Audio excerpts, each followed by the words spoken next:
Assalamualaikum warahmatullahi wabarakatuh. Perkenalkan, nama saya Sanjana Murwati, NIM 67.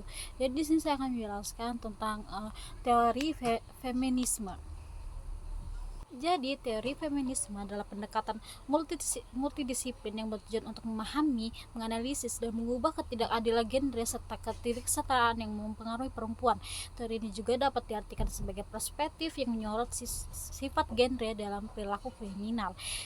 Tahun 1968, Martha Wayne Marleyan menerbitkan sebuah artikel di New York Times berjudul Gelombang Feminis Kedua yang memunculkan metafora gelombang untuk mengategorikan feminisme menjadi 4 gelombang, yaitu gelombang pertama, feminisme terjadi pada awal abad ke-20 dan ditandai oleh gerakan hak pilih perempuan dengan fokus utama untuk memperoleh kesetaraan antara hak laki-laki dan perempuan, terutama dalam hal hak untuk memilih. Gelombang kedua dimulai pada awal tahun 1960-an hingga akhir 1980-an yang berfokus pada mengatasi hambatan hukum terhadap kesetaraan genre seperti hak di tempat kerja dan hak reproduksi. Gelombang ketiga dimulai pada awal 1990-an hingga 2010-an memperluas isu-isu feminisme dengan memperkenalkan konsep interseksionalitas sebagai bagian penting dari gerakan.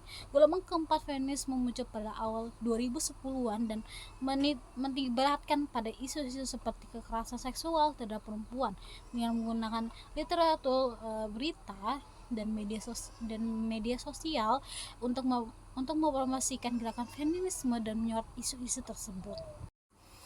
Ada 3 ragam feminisme, yaitu 1. Kritik feminisme psikoanalisasi, berfokus pada bagaimana perempuan digambarkan dalam sastra berdasarkan teori psikologi. 2. Kritik feminisme marxis, pembagian kerja berdasarkan genre perempuan dalam ranah domestik dan laki-laki dalam ranah publik. Ketiga, kritik feminisme hitam dan lesbian. Jadi perempuan kulit hitam dan kaum lesbis seringkali menjadi korban penindasan. Ada penerapan kritik sastra, yaitu kritik sastra feminis de Beauvoir dan konsep yang lain. Simone de Beauvoir, seorang filsuf dan penulis terkenal, menulis buku berjudul Tis Konsek pada tahun 1949. Dan buku ini de Beauvoir menjelaskan bagaimana perempuan seringkali dipandang sebagai yang lain oleh laki-laki. Konsep yang lain ini berarti bahwa perempuan dianggap berbeda untuk berlawan dengan laki-laki, sehingga mereka diperlukan seolah tidak memiliki kendali penuh atau atas hidup mereka sendiri. Laki-laki dianggap sebagai pusat atau diri yang utama, sementara perempuan dianggap sebagai sesuatu yang berbeda di luar itu, sebagai yang lain yang kayak lebih rendah. Testi wanita gila, Gilbert dan Gubra, dalam buku mereka yang berjudul The Woman in the Ethics, wanita gila di loteng, yang diterbitkan pada tahun 1979. Sandra Gilbert dan Susan Gubra menjelaskan bagaimana penulis laki-laki sering menggambarkan karakter perempuan dalam dua cara yang sangat terbatas, seperti malaikat atau sebagian monster. Malaikat jika seorang perempuan dalam cerita memenuhi harapan sosial, bertindak dengan lembut, patuh, dan sesuai dengan peran tradisional sebagai istri atau ibu, itu digambarkan sebagai malaikat. Artinya dia dianggap baik dan ideal menurut pandangan masyarakat.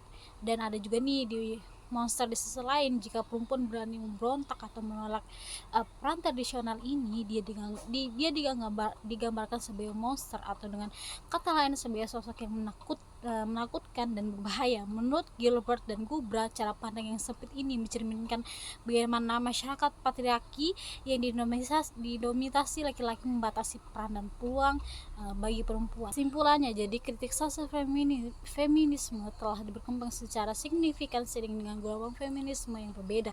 Sejak tahun 1968, seperti yang diperkenalkan oleh Martha Wayne Marleyan, gelombang pertama memfokuskan pada hak pilih perempuan, sementara gelombang kedua berupaya mengatasi hambatan hukum terhadap kesetaraan genre. Gelombang ketiga membawa perspektif interseksional memperlihatkan ras, seksualitas, dan kelas dalam penggambaran perempuan, sedangkan gelombang keempat fokus pada isu kekerasan seksual dan memanfaatkan media sosial untuk mempromosikan perubahan. Kritik sastra feminisme sendiri menyorot pengalaman perempuan dalam karya sastra dengan menggunakan perspektif feminisme untuk menantang dominasi patriarki dan menggali representasi perempuan serta peran penulis perempuan. Itu saja yang bisa saya sampaikan, kurang lebihnya saya mohon maaf. Assalamualaikum warahmatullahi wabarakatuh.